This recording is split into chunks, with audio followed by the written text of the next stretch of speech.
আপনারা কি একটা সাইকেল দেখতে পাচ্ছেন? ওয়াও! এই সাইকেলটা হচ্ছে ডোকোর বার্থডে গিফট।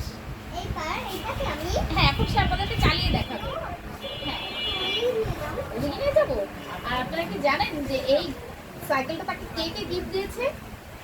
এই সাইকেলটা হচ্ছে তার তন্নি মাসি, তার স্মিতা মাসি, তার লগ্ন মাসি আর তার ডোকো পাপা তাকে গিফট করেছে না?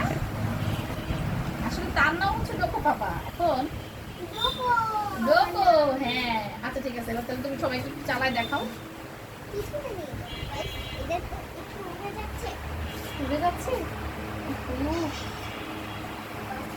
বাপরে, নিজের সাইকেল নিজেই মুভ করতেছে।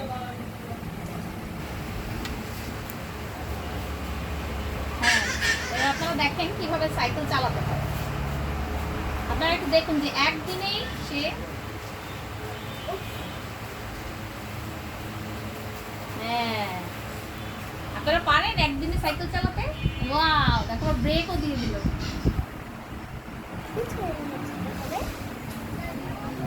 কিন্তু বাবা, দেখো তুমি যদি এইদিকে কাঠ হয়ে পড়ে যাও তাহলে কিন্তু ব্যথা পাবে।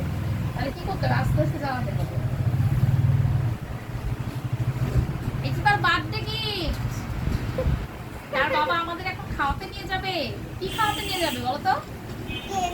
কেক? শুধু আর কিছু কেক? খাওয়াবে না? ও মাই গড, গাইস, আপনারা যারা বিরিয়ানি খেতে চান চলে আসুন কাচ্চি ডাইনে। ডোকো পাপা 3 দিন ধরে না খেয়ে আছে ডোকোর জন্মদিনের খাওয়ার জন্য। মনে হচ্ছে আমিও চালাতে পারবো, কিন্তু বলেছে যে আমি অনেক মোটা, এই জন্য আমি এটা চালাতে পারবো না। এত বড় বডি শেমিং। বাবা পিছে নাও, ডোকো পাপা পিছে ধরে যাবে। আমাকে পিছনে নেবে? পিছনে নেবে? তাই? এখন টাকাও তো আমি দিয়ে আসলাম। অনেক লাখ টাকা? 200 টাকা? ও মাই গড, 200,000 টাকা। এই সাইকেলের পিছনে উঠতে হলে আপনাদের 200,000 টাকা দিতে হবে।